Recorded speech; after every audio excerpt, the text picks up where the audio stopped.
E aí, pessoal, sejam bem-vindas e bem-vindos ao canal Prof. Caio Química.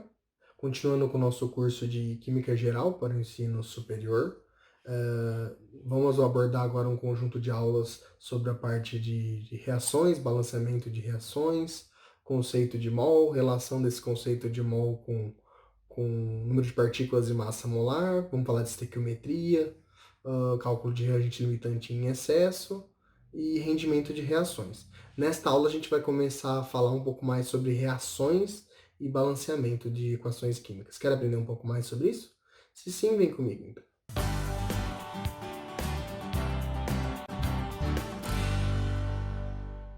Vamos lá então, pessoal. Iniciar esse conjunto de aulas aí sobre reações, balanceamento, conceito de mol, estequiometria.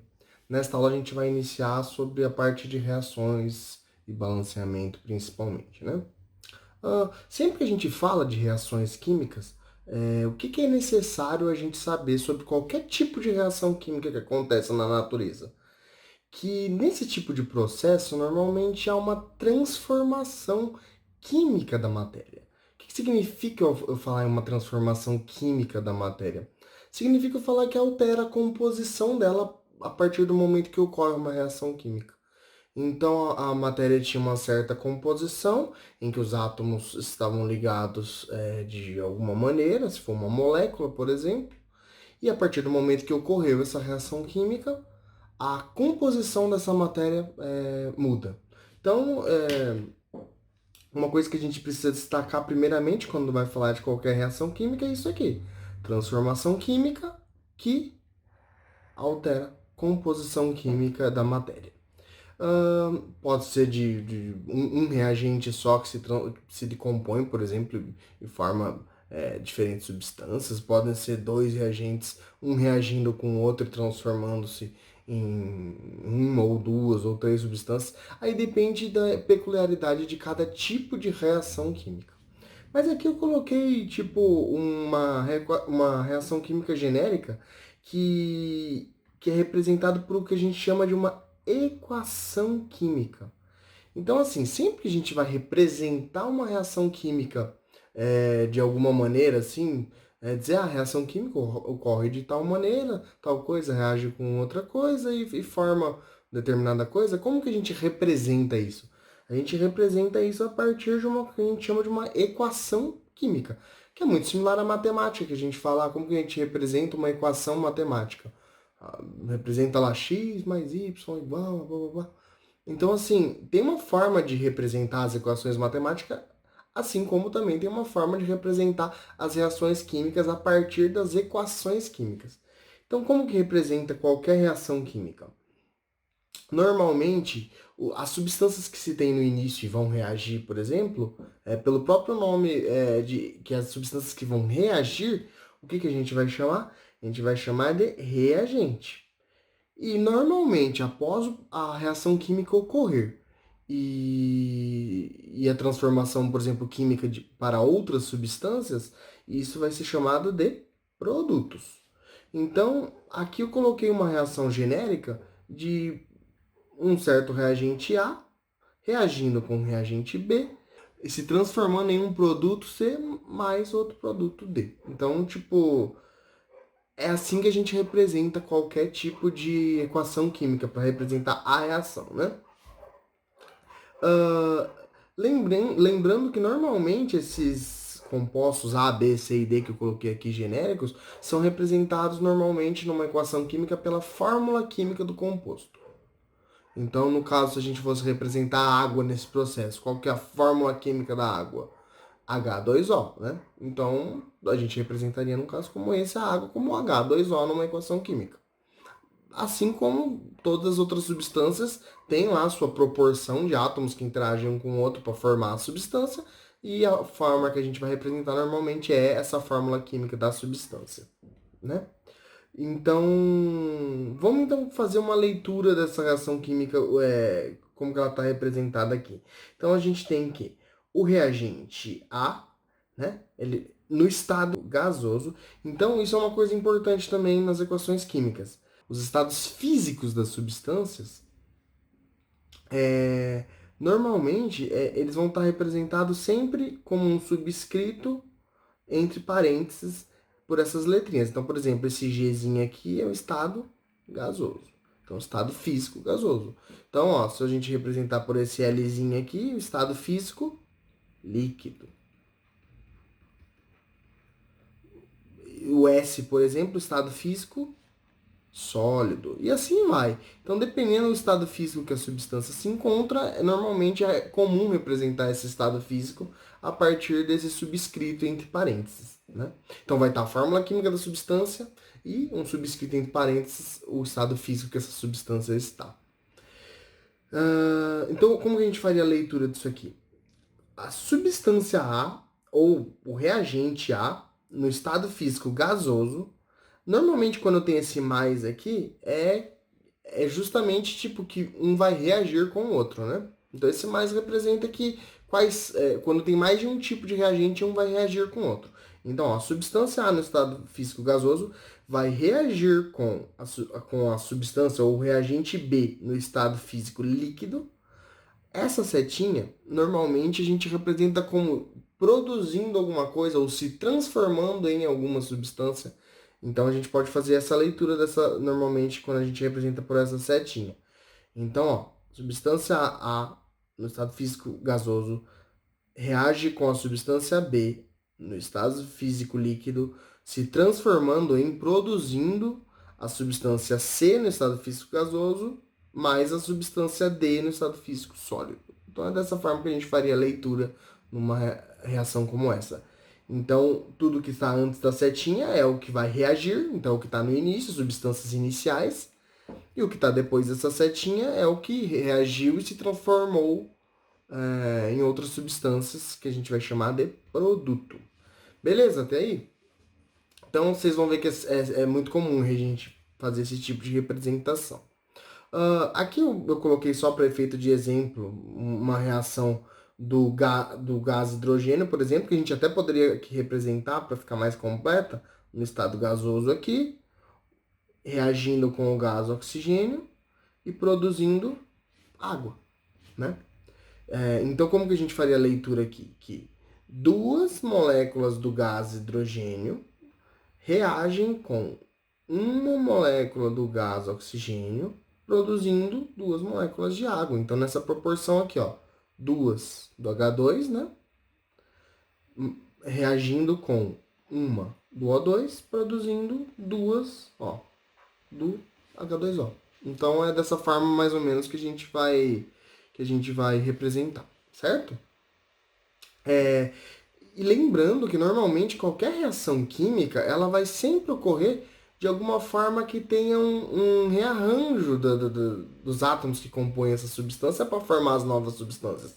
Então, nesse rearranjo, normalmente as substâncias iniciais vão ocorrer quebra de ligações entre os átomos dessas substâncias iniciais e normalmente formação de novas ligações para que formem as novas substâncias. Então, esse processo de rearranjo entre os átomos com quebra de ligações e formação de novas ligações, normalmente é comum acontecer quando ocorre qualquer reação química.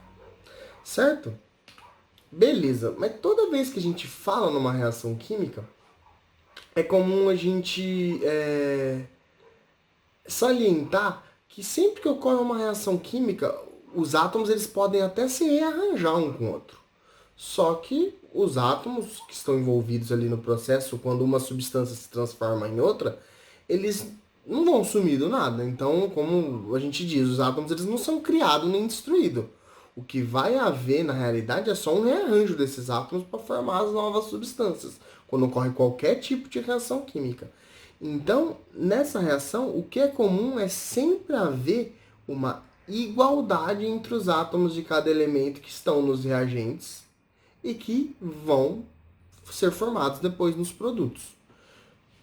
Em outras palavras, sempre a reação vai ocorrer um rearranjo desses átomos, mas os átomos que tinham, a quantidade de átomos que tinha no início da reação, na forma de reagentes, no final das contas, quando essa reação se completou e formou os produtos, essa quantidade de átomos vai ter que ser equivalente. Não vai sumir nem ser criado átomos do nada. vai ter que ser igual. E normalmente, quando a gente representa qualquer equação química de uma reação química, essa, vamos dizer assim, forma que a gente usa para que tenha essa igualdade de átomos de um lado da reação e do outro, dos reagentes para formar produto, é o que a gente chama de balanceamento. Então, esses balanceamentos nada mais vai ser do que a gente acertar os coeficientes estequiométricos, né, de uma reação química, de uma equação, no caso, né, para que a gente tenha o número de átomos de um lado da equação química igual ao outro lado. Aí você poderia me perguntar, tá, mas o que seriam esses coeficientes estequiométricos? Esses coeficientes estequiométricos são esses números justamente que ficam na frente da fórmula química de cada composto na equação química, que no caso aqui dessa reação, por exemplo, sulfeto de ferro, né? Reagindo com o gás oxigênio, produzindo óxido de ferro mais o dióxido de enxofre, nessa reação, se a gente for ver aqui sem balanceamento, daria a impressão que ela tem vamos dizer assim, um composto desse sulfeto de ferro reagindo com um composto do gás oxigênio, produzindo um composto do óxido de ferro mais um composto de dióxido de enxofre. Só que se a gente for reparar, vamos fazer a contagem do número de átomos que tem de cada lado para vocês verem que não necessariamente a gente representar dessa forma está correta do ponto de vista do balanceamento da equação química e do número de átomos de um lado e do outro se manter. Olha aqui, por exemplo, quantos átomos de ferro, se a gente for analisar aqui só essa parte aqui dos reagentes, quantos átomos de ferro que tem desse lado dos reagentes? Olha aqui, ó, um átomo de ferro. Se a gente for analisar do lado dos produtos, quantos átomos de ferro tem aqui? Tem 3 átomos de ferro. Então vocês percebem que tinha um átomo de ferro do lado dos reagentes e após ocorrer essa transformação ficaram 3 átomos de ferro do lado dos produtos. Então vocês percebem que está desbalanceado isso aí. É como se estivesse sendo criado átomos de ferro. E isso não pode ocorrer. É aí que vem essa questão do balanceamento, de a gente colocar os coeficientes estequiométricos na frente aqui de cada substância para que após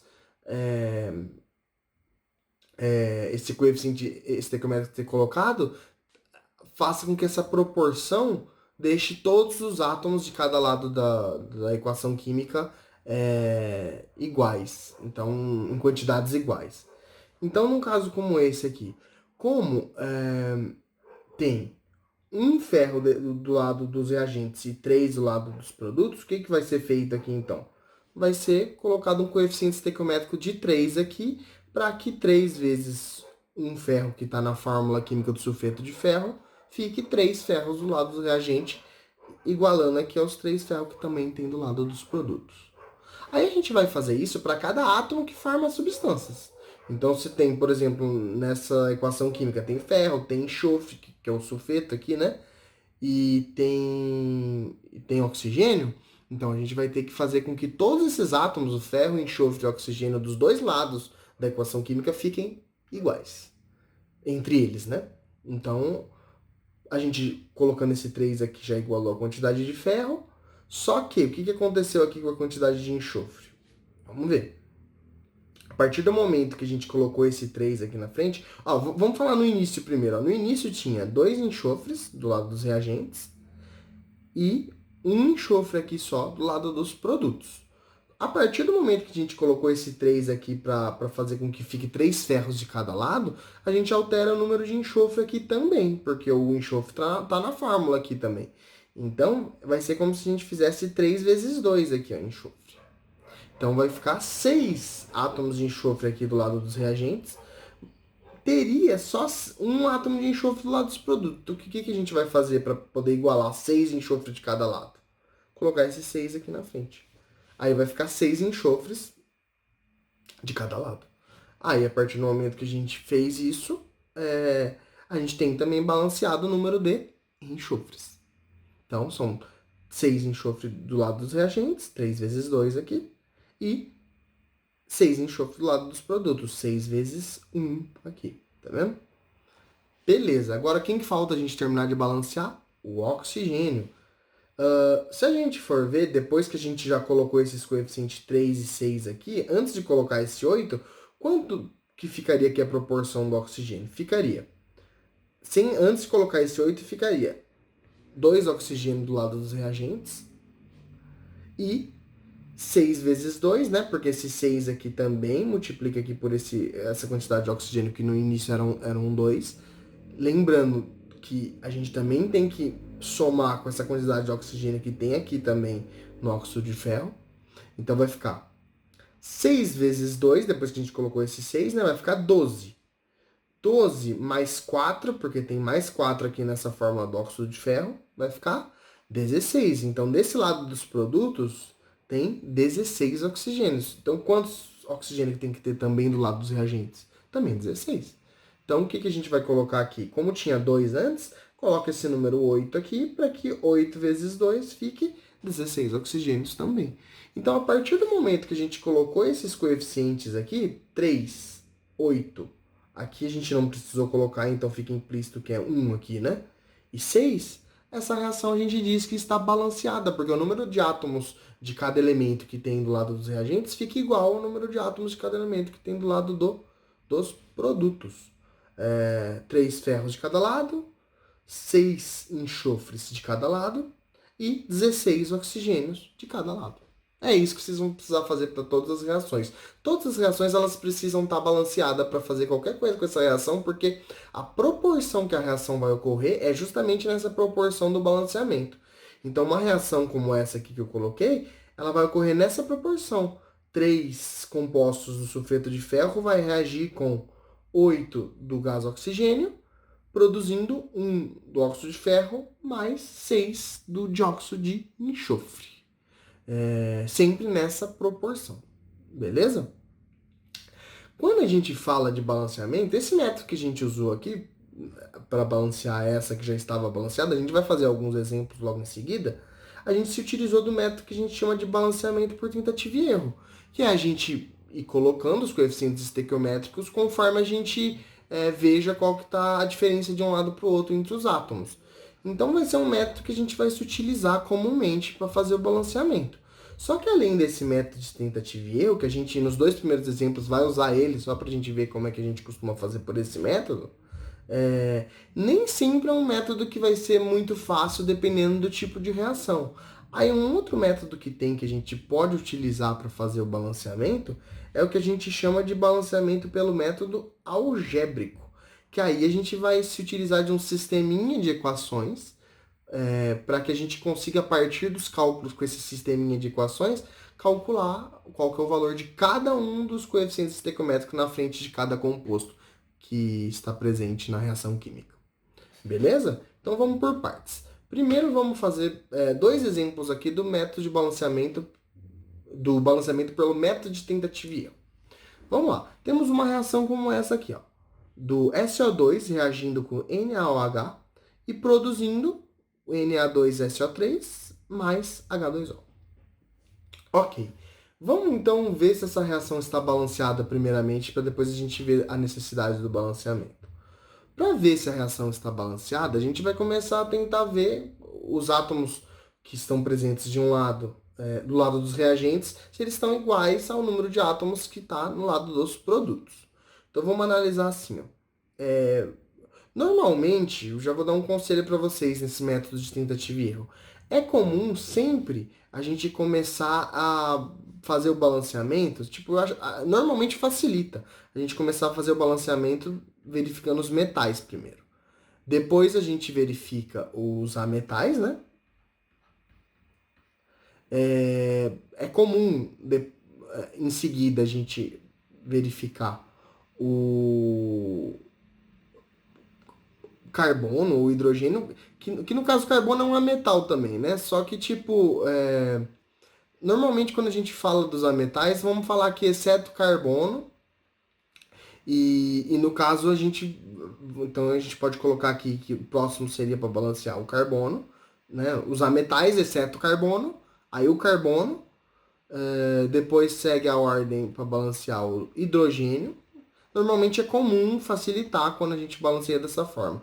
E depois o por último, a gente costuma deixar o oxigênio, que normalmente é um elemento que costuma aparecer em mais de um composto nas reações químicas. É comum, claro que nem todas vão ser assim, mas é comum, então ele acaba sempre ficando por último para balancear. Então, forma esse que a gente chama aqui de macho para decorar. Mas assim, independente disso, normalmente você vai fazer a sua tentativa e erro dependendo de como você acha que é mais fácil fazer esse tipo de balanceamento. Mas normalmente se seguir essa lógica facilita. Então, seguindo essa lógica, vamos começar então balanceando os metais. Quem que é o metal que está envolvido aqui nessa reação? É o Na, o sódio. Então, quantos sódios tem aqui do lado dos reagentes? Um só. Quantos sódios tem aqui do lado dos produtos? Tem dois. Então, como tem um no reagente e dois no produto, que número que a gente vai ter que colocar aqui na frente para que fique igual, né, os dois lados? Vai ser dois aqui. Por quê? Porque duas vezes o sódio, aqui fica dois sódios, e do outro lado já tem dois sódios também, no lado dos produtos. Beleza. Então, com isso, a gente já balanceou o sódio. Vamos agora para o próximo. Balanceamento agora, por exemplo, do enxofre.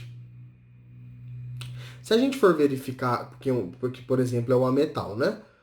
Se a gente for verificar aqui do enxofre, quantos enxofres tem desse lado aqui dos reagentes? Um só.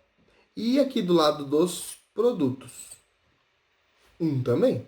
Então, o enxofre, por enquanto, pelo que a gente está vendo, está balanceado, né?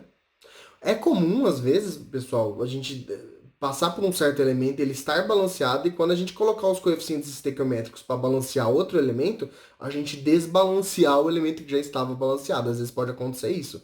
Então sempre verifique no final das contas, quando você colocou todos os coeficientes, se todos os elementos químicos, todos os átomos envolvidos estão balanceados corretamente após isso. Certo? Sempre faça essa verificação. Então o enxofre tem um de cada lado, vamos passar por ele. O próximo que a gente vai verificar então vai ser o hidrogênio. Então o hidrogênio, se a gente for ver aqui, ó, tinha um antes de colocar esse 2 aqui na frente, né, na fórmula do NaOH, só que depois que a gente colocou esse 2 aqui na frente, na realidade então vai ficar com dois hidrogênios do lado dos reagentes. E se a gente for ver na fórmula da água aqui, quantos hidrogênios que tem do lado dos produtos aqui? Dois também. Então tem dois hidrogênios de cada lado, tá balanceado. Vamos ver o próximo, que vai ser o último aqui que a gente vai ver, que é o oxigênio.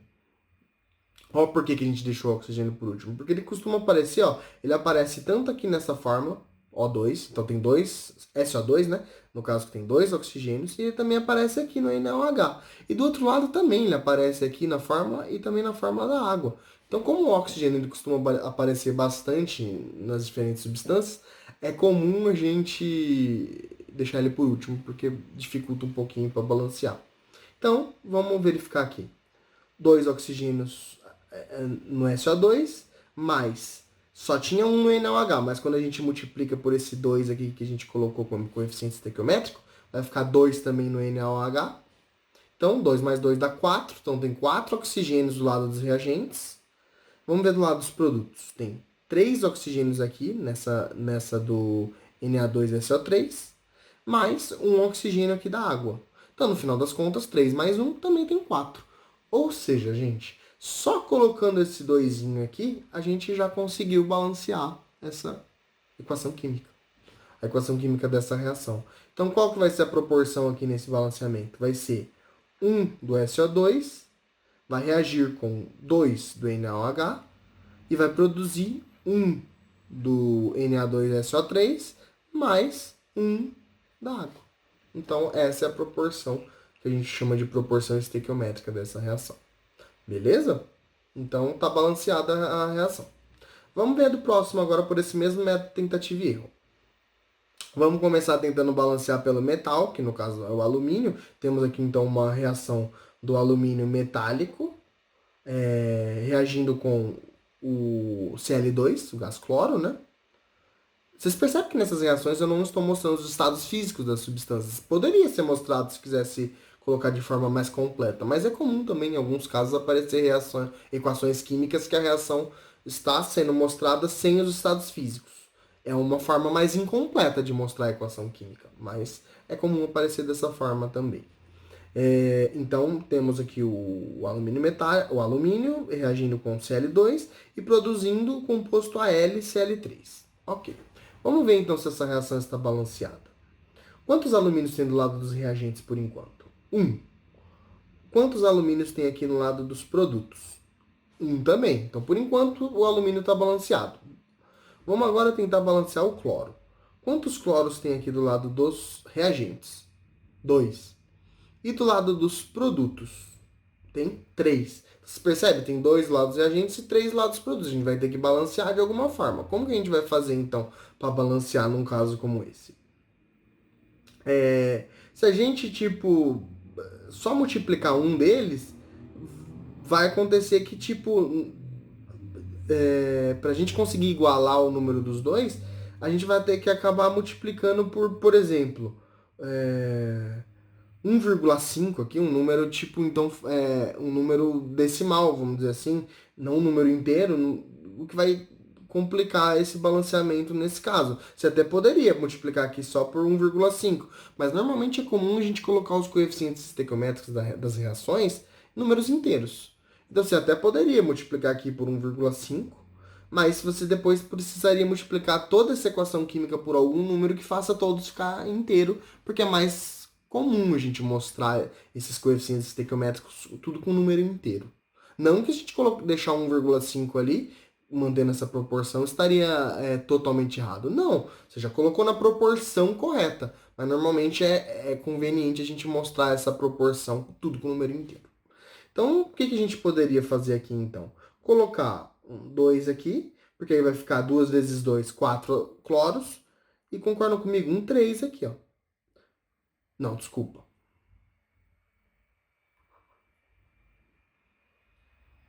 O que a gente vai fazer aqui, então?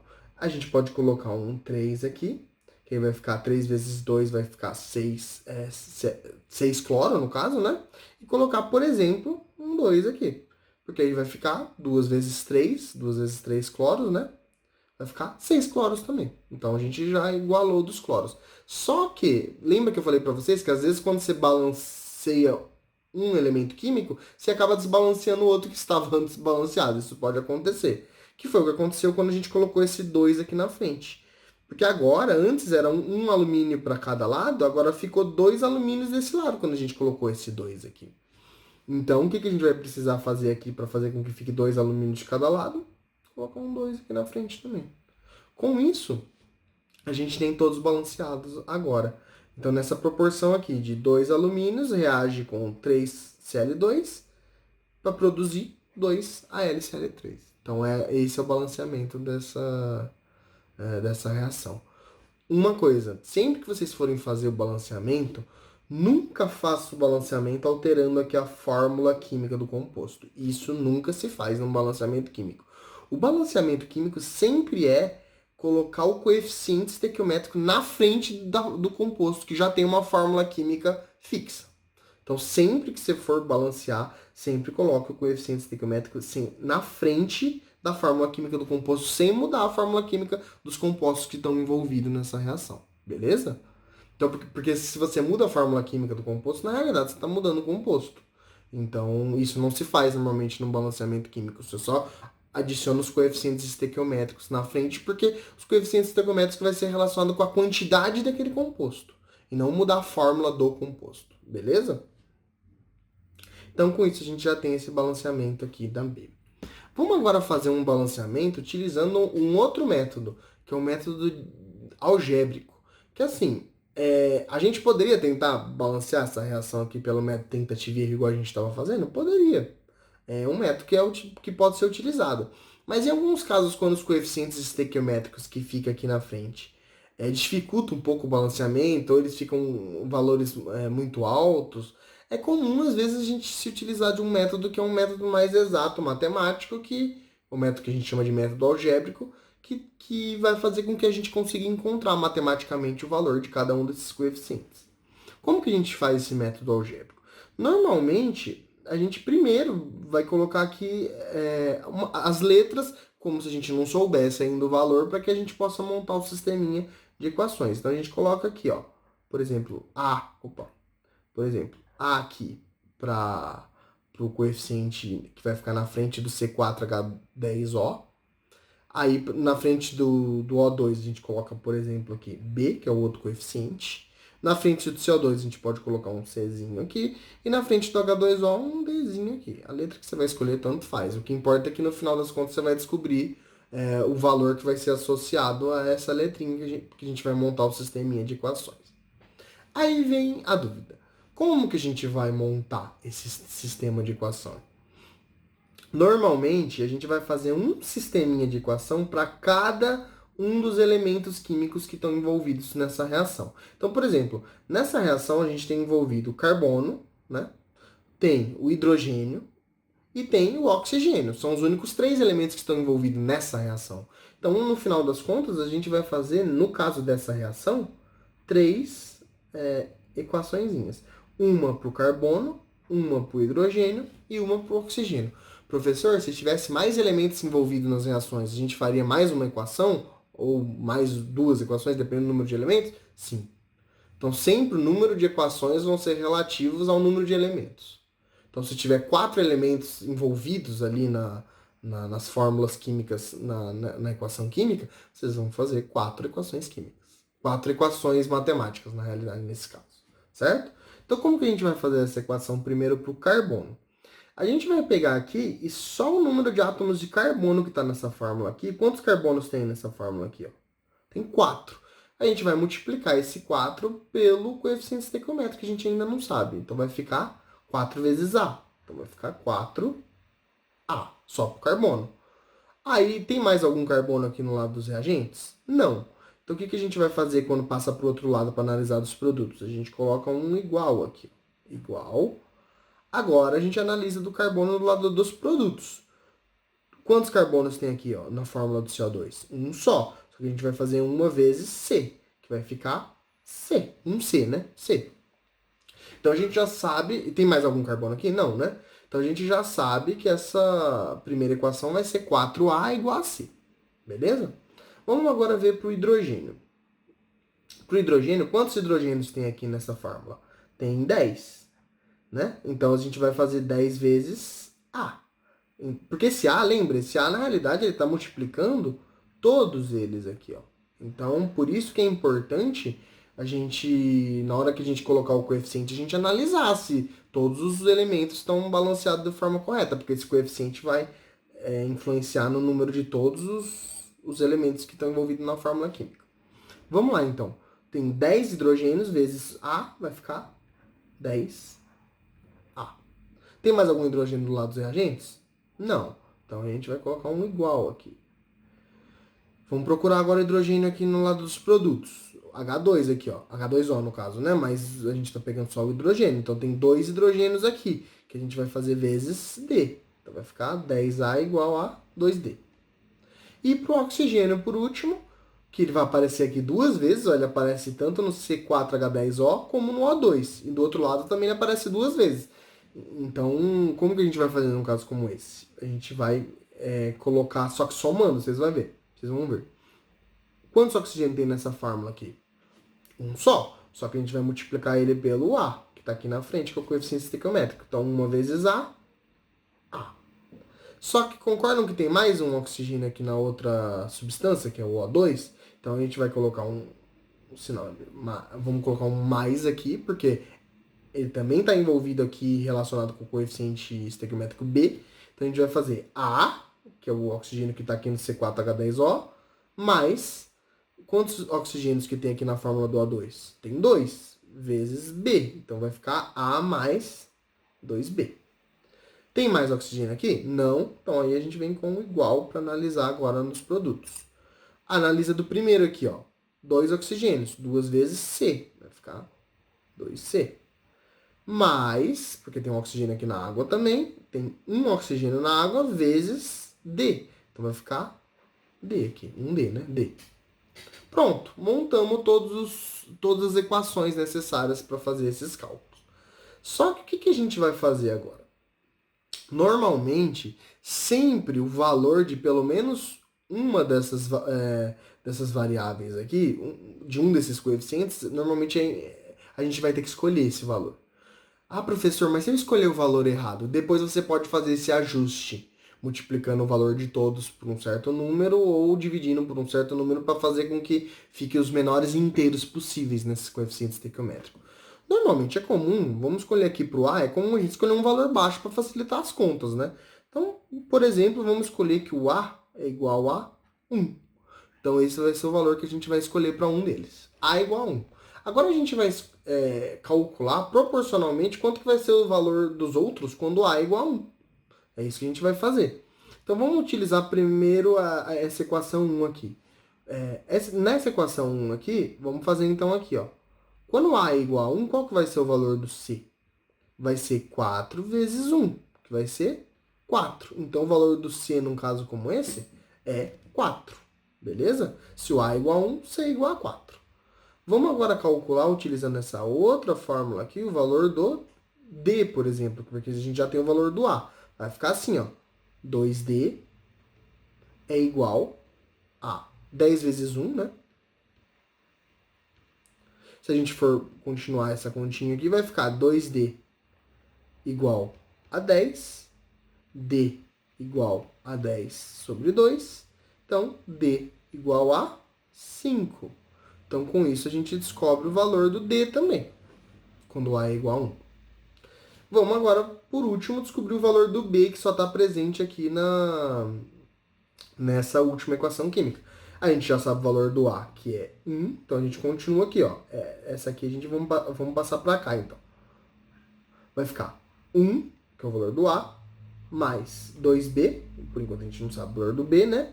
É igual 2 vezes o valor do C, que a gente já descobriu que é 4, mais o D, que a gente já descobriu que é 5.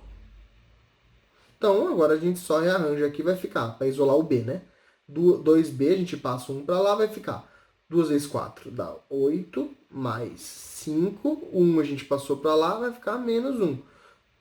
Vai ficar B igual a 8 mais 5 dá 13, menos 1 dá 12, dividido por 2. Então, no final das contas, o valor desse B vai ser 6.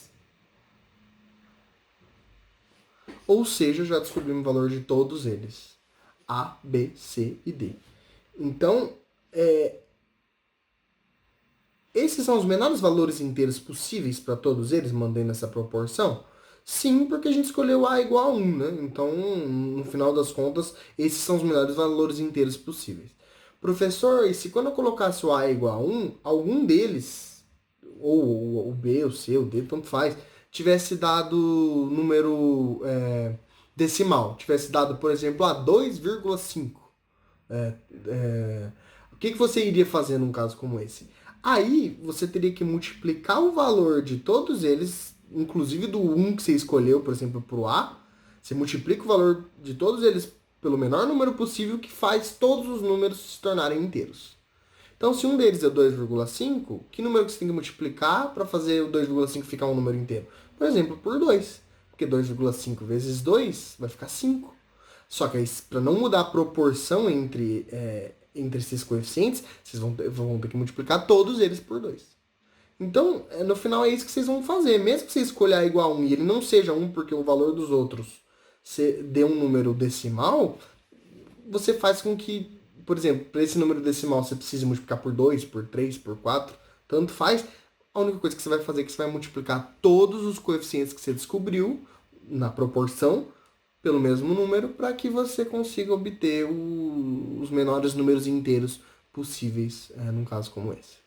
Certo? Só que aqui não precisou, então a gente descobriu que, no caso dessa reação, qual que vai ser o valor desse A aqui? Então deixa eu só apagar essa parte aqui só para ficar mais claro para vocês quando eu for colocar. Vou apagar todos aqui, ó, A, B, C e D, e vamos colocar os valores. O A a gente encontrou que é 1. O B a gente encontrou que é 6. O C a gente encontrou que é 4. E o D, que é 5. Pronto, pessoal. Essa reação já está balanceada, a equação química dessa reação.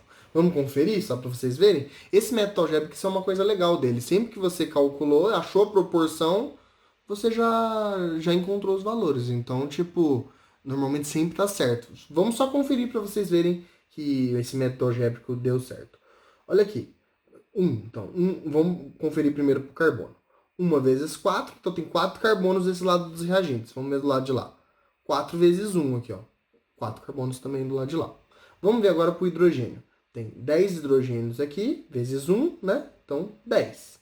Vamos ver do lado de lá. Tem 2, só que vezes 5, 10 também. Vamos ver agora para o oxigênio. Tem 1 oxigênio aqui vezes 1, dá 1 aqui. 6 vezes 2 dá 12. 12 mais 1, que tinha na outra substância, né? 13. Então tem 13 oxigênios do lado dos reagentes. Vamos ver do lado dos produtos agora. 4 vezes 2 vai dar 8. Só que 5 vezes 1 dá 5, mais 8, 13. Ou seja, tem 13 oxigênios dos dois lados. Está balanceado. Então vocês percebem? Depois que vocês colocaram os coeficientes, então a proporção nessa reação é exatamente essa aqui, ó. 1 desse composto, C4H10O, vai reagir com 6 moléculas de O2, que vai produzir 4 de CO2 mais 5 do H2O. Beleza? Então, essa é a proporção. Professor, e se eu tivesse escolhido A igual a 2, por exemplo, o que eu iria encontrar? Você iria encontrar, mantendo essa proporção, sabe que números que você iria encontrar? Vocês podem até fazer o teste. Mas como o A, você colocou A igual a 2, por exemplo, você quis colocar A igual a 2, você vai encontrar no final das contas o valor do C igual a 8, o valor do D igual a 10 e o valor do B igual a 12. Porque você multiplicou o A aqui por 2, né? Tipo, ou seja, você iria encontrar não os menores inteiros possíveis. Você ia encontrar aqui, tipo, 2, 12, 8 e 10. Tá errada essa proporção? Não está errada. A proporção está correta. Mas normalmente, quando a gente vai colocar os valores aqui do balanceamento, é comum a gente deixar os menores inteiros possíveis. Então, o que a gente faria se você tivesse colocado A igual a 2 para iniciar esses cálculos? Você iria encontrar 2, 12, 8 e 10. O que você iria fazer no final das contas só para ficar os menores coeficientes inteiros possíveis? Você iria dividir tudo por 2 e no final ia chegar nesse 1, 4, 5 e 6. Ou seja, 1, 6, 4 e 5, só para ficar na ordem, né? 1, 6, 4 e 5, que é os menores inteiros possíveis desse balanceamento. Beleza? Então, é dessa forma que você iria fazer. Então é isso, pessoal. Com isso a gente finaliza essa primeira aula desse conjunto de aulas aí de reações, balanceamento, conceito de mol e estequiometria. Na próxima aula a gente vai começar a comentar um pouquinho sobre o conceito de mol para seguir adiante aí até terminar com a parte de estequiometria das reações. Beleza? Espero que vocês tenham entendido. Então, até a próxima aula. Tchau, tchau.